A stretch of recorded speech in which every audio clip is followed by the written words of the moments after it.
مرسی رفاق، خیلی خوش اومدید و مرسی که حرفای من رو تحمل میکنید در 15 دقیقه. با عرض معذرت من باید یه نکته قبل از صحبت ما بگم، اونم مربوط به اینکه هفته‌ای که برای منصور حکمت هست برای گرامی داشته منصور حکمت نیست. گرامی داشته همه کسایی که جان باختن به عنوان سوسیالیست و کمونیست، امری که در مبارزه کمونیستی هر روزه جریان داره.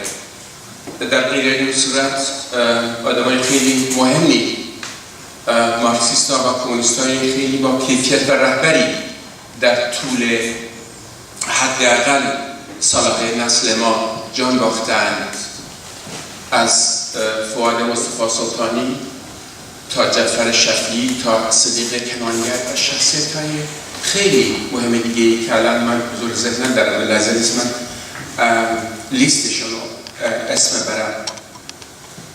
چیزی که منصور حکمت رو متوازی میکنه و یک هفته در معرفیش هست، یک ویژگی در منصور حکمت هست. بالاخره منصور حکمت یک رهبر مارکسیسته، رهبر سیاسیه و کسی که تو دوره زندگی نسبتاً کوتاه خودش کمونیسم مارکسی رو اونطوری که خودش میدونه معرفی میکنه. چپ‌ها، سوسیالیست‌ها و کمونیست‌ها و مارکسیست‌های زیادی هستن تو سطح دنیا، مشهورن، همین الان هم هستن، دوره منصور حکمت بودن. همه اینها به اضافه شاید هزاران حزب و سازمان و گروه سوسیالیستی و کمونیستی در دنیا دارن فعالیت میکنن که هر کدومشون به شیوه خودشون دارن مارکسو و لنینو یا حداقل مارکسو معرفی میکنند و از نظر خودشون به شیوه مارکس دارن مبارزه میکنند.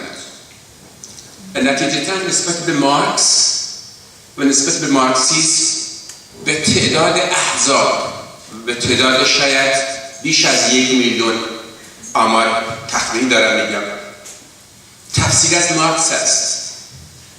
در این بین منصور حکمت یک تفسیر یا یک نگرش یا یک دید متفاوتی به مارکس، چیزی که ما بهش میگیم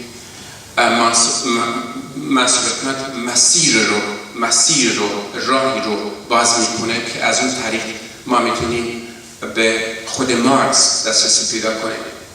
مگه نه مارکسیستای مشهوری تو اکثر نقاط دنیا در مورد مارکس میگن، مارکس رو به عنوان رهبر دموکراسی اسم برن، به عنوان رهبر آزادی اسم برن، به عنوان متفکر و نابغه اسم برن، به عنوان کسی که جزو شخصیت‌های بالای این یکی دو قرن هست اسم برند و همه عینک و نگرش خودشون دارن نسبت به مارکس. منصور حکمت یه نگرشی داره که ما از اون زاویه، از اون سوراخ، از اون پنجره، از اون دریچه میتونیم بگیم به مارکس و مارکسیسم نگاه میکنیم. به این معنی منصور حکمت به عنوان مارکسیسم معاصر معرفی میشه، نه به این معنی که همتای مارکس هست، نه به این معنی که نمیدونم جایگاه‌های مختلفی براش تعریف میکنن. روزنه رو باز کرده که مارکس رو اونطوری که هست ببینیم. حالا بگذاریم از این که ما چقدر از اون روزنه و از اون دریچه خوب نگاه میکنیم و میبینیم. اینه به عنوان مقدمه بحثم بگم. بحث من هست منصور حکمت، برنامه کمونیستی و سازمان و فعالیت غیر کمونیستی. کسایی که با منصور حکمت و منظورم با ادبیاتشه بیشتر آشنایی دارن یا تحقیق کردن متوجه میشن که توی همون سازمان اتحاد مبارزان کمونیست بعد از همون کنگره اولشون مهمترین بحثای درون سازمانشون بحثای مسئول حکومت در مورد سبک کار هست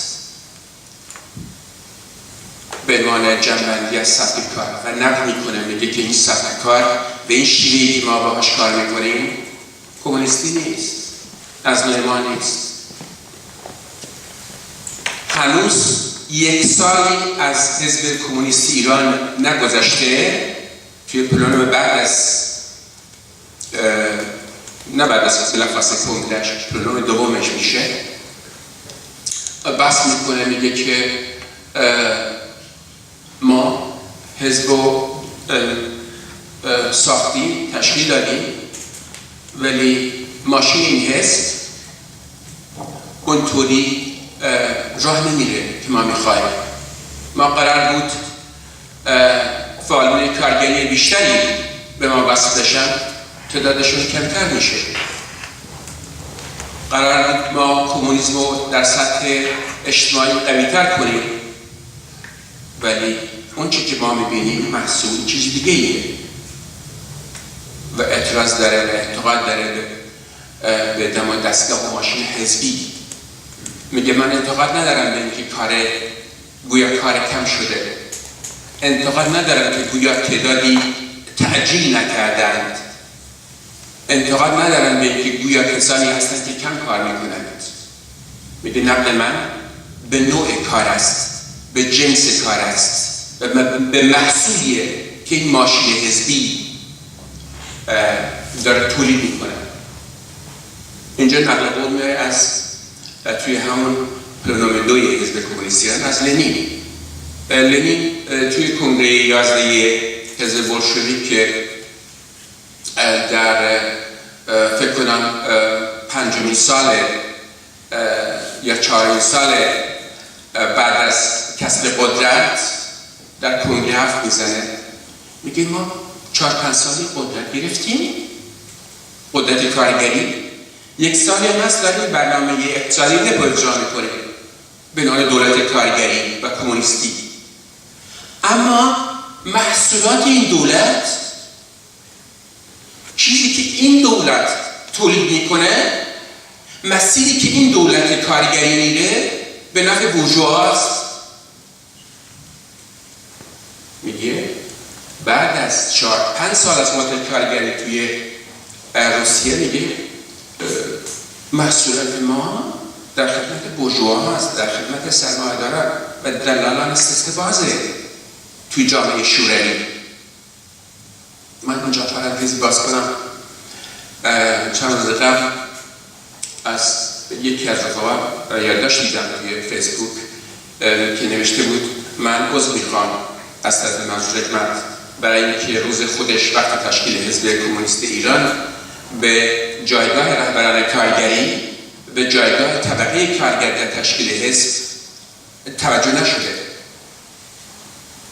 و این حزب از وقتی که ساخته شده حزبی بوده که بیرون از رهبران کارگری ساخته شده.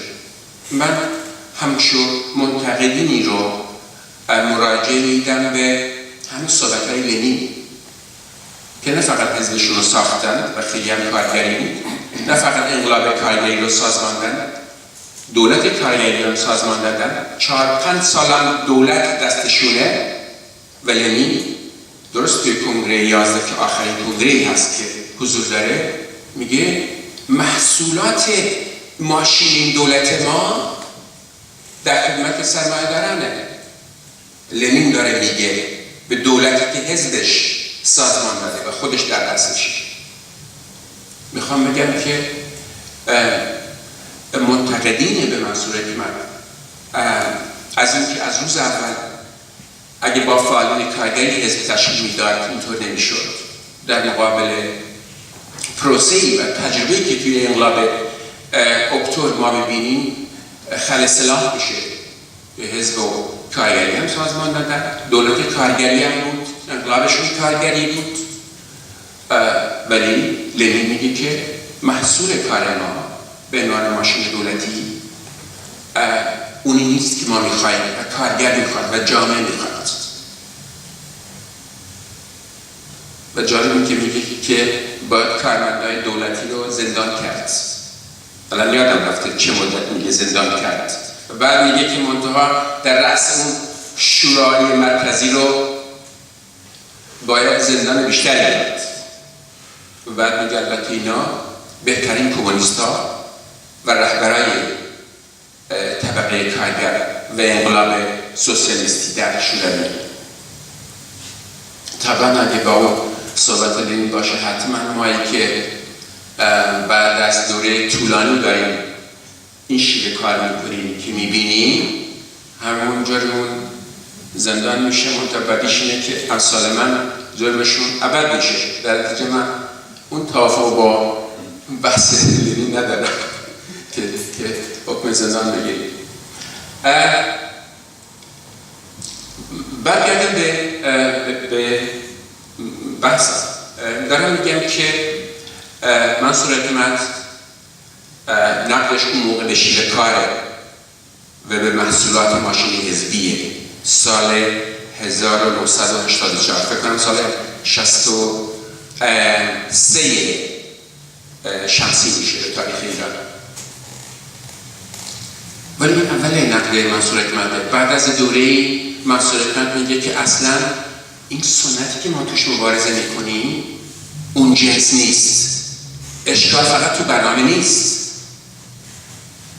میگیم کمونیسمی که ما دستمون هست بی ربط به کارگر و نقد میکنه همه چی رو. ولی بعدش که کمونیسم کارگری رو معرفی میکنه و بعدها حزب کمونیست کارگری رو میسازه، هنوز در آخرین پلانومی که منصور حکمت تو دوره زندگیش حضور داره توی حزب کمونیست کارگری، میگیم حزبی که ما میبینیم به بقیه چپ ایران نزدیکتر تا به من یا به چیزی که من در تصویرم هست از یک حزب کمونیست کارگری. اینه منصور حکمت در دوره زندگی خودش میگه حزبی که من رهبرشم ظاهرا طبق سیاست ها و تئوری های منصور حکمت جلو میره. این حزب به احزاب چپ بورژوایی ایران نزدیکتره تا اون چیزی که من میخوام بشه. در نتیجه در نقد منصور حکمت جایگاه برنامه کمونیستی به نوعی خیلی حاشیه‌تر میشه.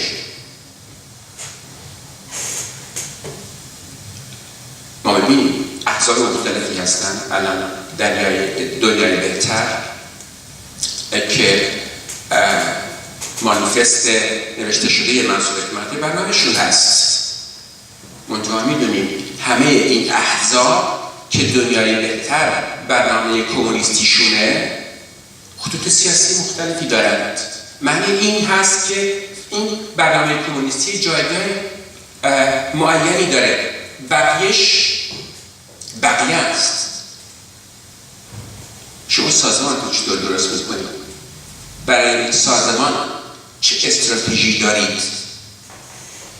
طبق این استراتژی چه تاکتیکی رو در پیش میگیرید؟ کدوم سیاست ها رو اتخاذ میکنید؟ نگرششون به جامعه چطوریه؟ کارگر چطور میبینید؟ بورژوا رو چطور میبینید؟ مراحل مختلف مبارزه رو چطوری تعریف میکنید؟ تبلیغمون چطوریه؟ ترویجمون چطوریه؟ سازماندهیمون چطوریه؟ و همین عرصه‌ای هست که توی دوران زندگی منصور حکمت همه این عرصه ها مورد نقد منصور حکمت هست. از کمونیسمی که اعلام موضع میکنه و قول موضعش کسی رو جمع نمیکنه، کسی رو قانع نمیکنه، تا نقدی که داره به این که این کمونیسم قرار بود یه قدرت عظیمی بشه توی این جامعه. توی همین خارج کشور 5-6 میلیون چیزی کمتر یا بیشتر ایرانی هست و قراره ما ابزار مبارزه اکثریت این مردم در مقابله با جمهوری اسلامی رو سازمان بدیم.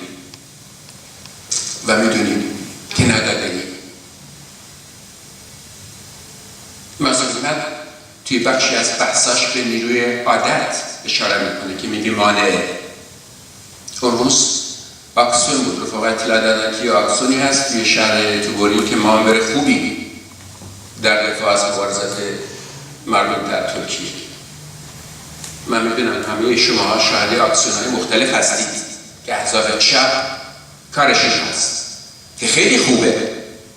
متوجه هستید و میبینید خارج از این اکسیون هیچ امر دیگه، کار دیگه، نقشه دیگه و برنامه دیگه برای اینکه در فضای این میلیون ها مردمی که توی خارجند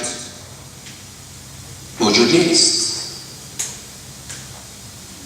و در نتیجه برنامه کمونیستی شما در عمل روی تاقچه میمونه.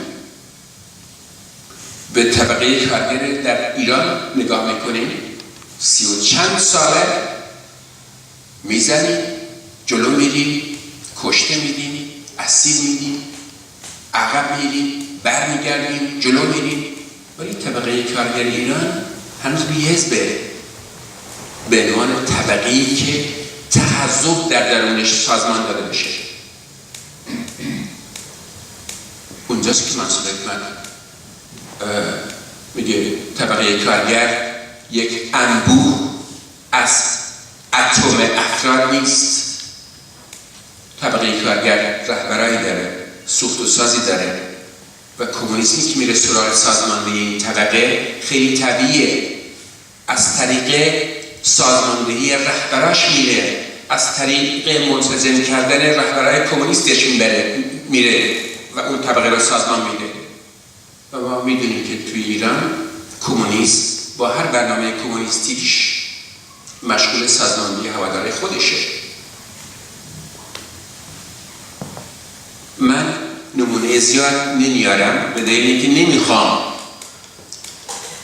معرفی بحث منصور حکمت تبدیل بشه به نقد از حزب معینی. نقد شخص خودم به حزب حکمت نیست و به همه احزابی که به اسم منصور حکمت و چپ و کمونیست کار میکنن به جای خودش. ولی دارم میگم که جایگاه سازمان و شیوه کار، سبک کار اهمیت سنگینی داره در هویت سیاسی، در سنتی که ما در پیش میبینیم. این نیست که به جامعه اعلام کنیم مردم بیایید حول این برنامه کمونیستی ما که خیلی قشنگه متحد بشید. بستگی داره شما با چه نگرشی سراغ مردم میرید، چطوری تبلیغ میکنید، چطوری ترویج میکنید، اونا رو چطور سازمان میدید، کجا سازمانشون میدید، نقشه چی هست، کجا دخالت میکنید. اینجا هست که هویت احزاب مختلفی در کنار همون برنامه کمونیستی به جامعه معرفی میشن.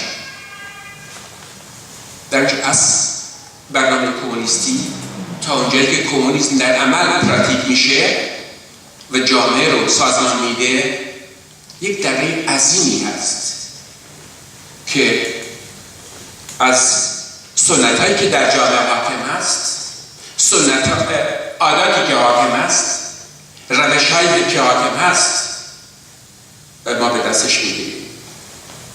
ما توی کردستان، نسل من، بخشی از نسل من توی کردستان دست به اساس برد به عنوان کمونیست.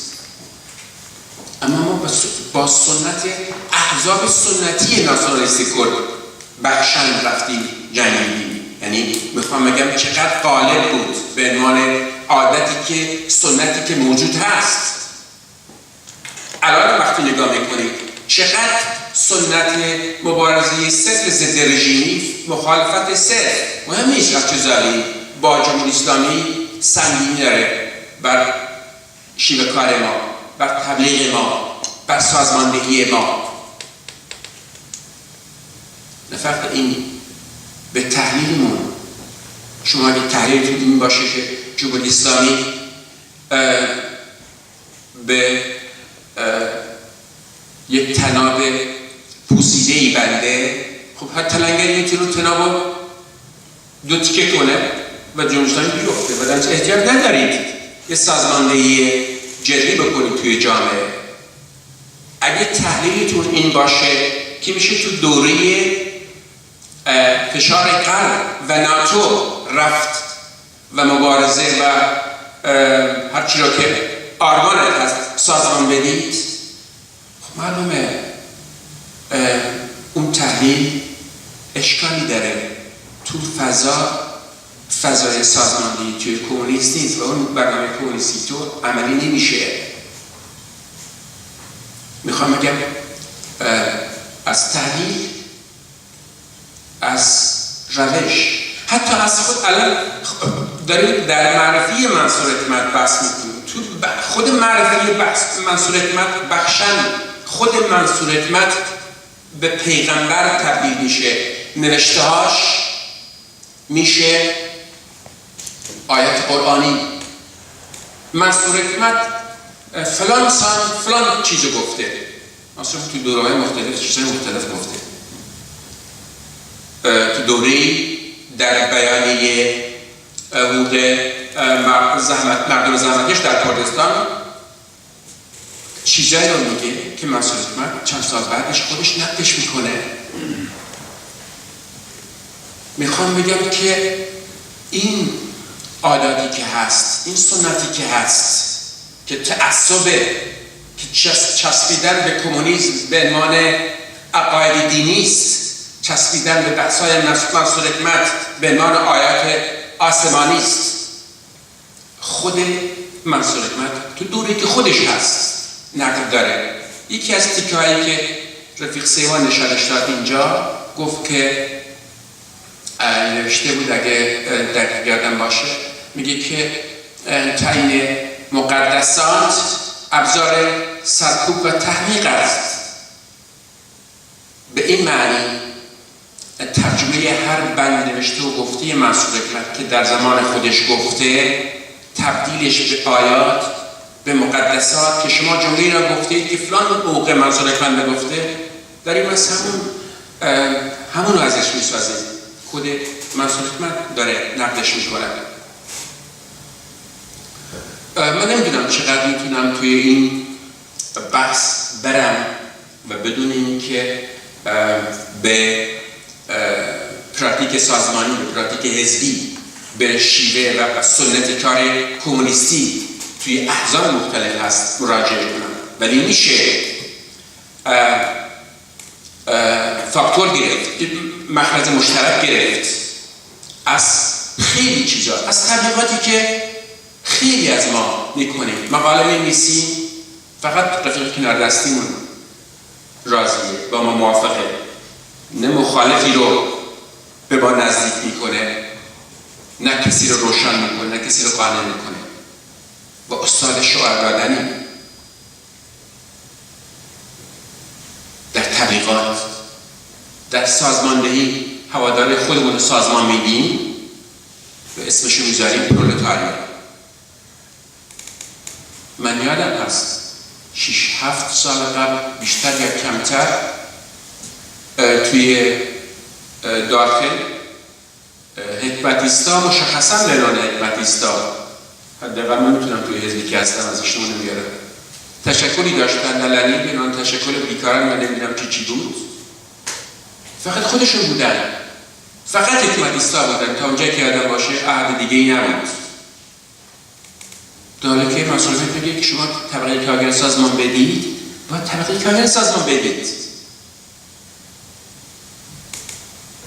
نه خودمون سازمان بدید. این هم توی عرصه‌های مختلفی این میتونه خودش رو نشون بده، چه توی داخل کشور، تو خارج کشور. صرف تفاوت فکری به لحاظ سیاسی، وقتی پراتیک ما در جامعه محصول قدرتمندی پشت سرش نیست، تفاوت فلان حزب با فلان حزب کمونیستی کارگری میشه در تفاوت در موزگیری. نیست بگن که این حزب این بخش از طبقه کارگر سازمان داده و شما اگه اینو نگاه کنید فلان حزب اینهای دیگه، این انجمن‌ها و تشکل‌ها و نهادهای قدرتمند و سازمان دادند در دفاع از زن، در دفاع از جوون و زن تو جامعه و علیه اسلام و کثافات عقب افتاده صاحب سازمان و تشکیلات کردند. نه، دیدی نمیشه. من تو شهر ازم میپرسن شما با اون کف بغل دسترسی فرق دارید؟ من میگم من نظرم اینه، نظرتو میگم، نمیگم من دارم اون کارهای خوب میکنم و اونا نمیکنند. من دارم سازمان میدم و اونا سازمان نمیدند. من دارم جنبش کارگری رو، کمونیسم تو جامعه سازمان میدم و اونها دارند ناسیونالیسم رو سازمان میدن. من دارم تشکل قدرتمند دفاع از آزادی و رهایی زن رو سازمان میدم و اونا میرن مرد سالاری رو و ناموس رو به جون جامعه میاندازند و سازمان میدن. نه، همچون تفاوتایی موجود نیست و در نتیجه میبینید محصولات این حزب کمونیستی این چیزی که لنین میگه، محصولاتش چیز دیگه ایه. کمونیستی وقتی کمونیستی بورژواییه، ما چیزی وسط نداریم.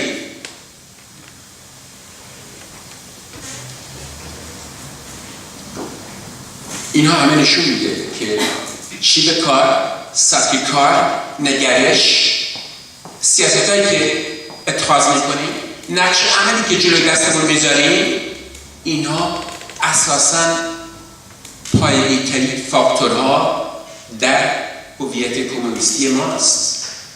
ما دیگه نمیتونیم برنامه دنیای بهتر منصور حکمت رو به دست بگیریم بگیم این برنامه ماست پس ما بهتریم. نه، مردم اعمال شما رو میبینند، اعمال ما رو میبینند، رفتارمون رو میبینند، نقشمون رو میبینند، تأثیرمون رو میبینند. اون موقع میگن خب این رفتار و این نقش محصولاتی که شما به نام حزب تولید میکنید چه ربطی داره اون برنامه رهایی بخش انسانی؟ کجاش مربوطه؟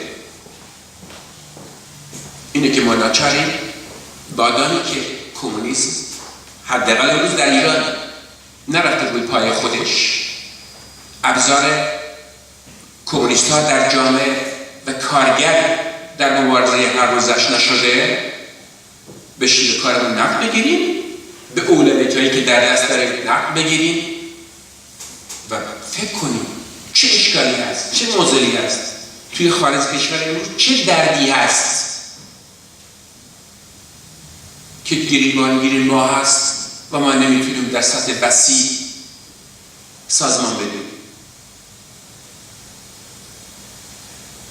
در پایان صحبتم من یه چیزی رو بگم. در نقش منصور حکمت نباید به احزاب منتسب به منصور حکمت نگاه کرد. بگید منصور حکمت تئوریش همین بود که این تئوری شده. با این شیوه میشه به مارکس هم نگاه کرد. خب اگه مارکس خیلی خوب گفته بود انقلاب جهانی چیزی شده بود، کارگر رها شده بود. 100 و چند ساله که مارکس مانیفستش و کاپیتالش پرفروشه ولی کارگر روز به روز بی‌حقوق‌تره. میتونن بگن اگه لنین کارش خیلی خوب بود انقلاب اینطور نشده بود.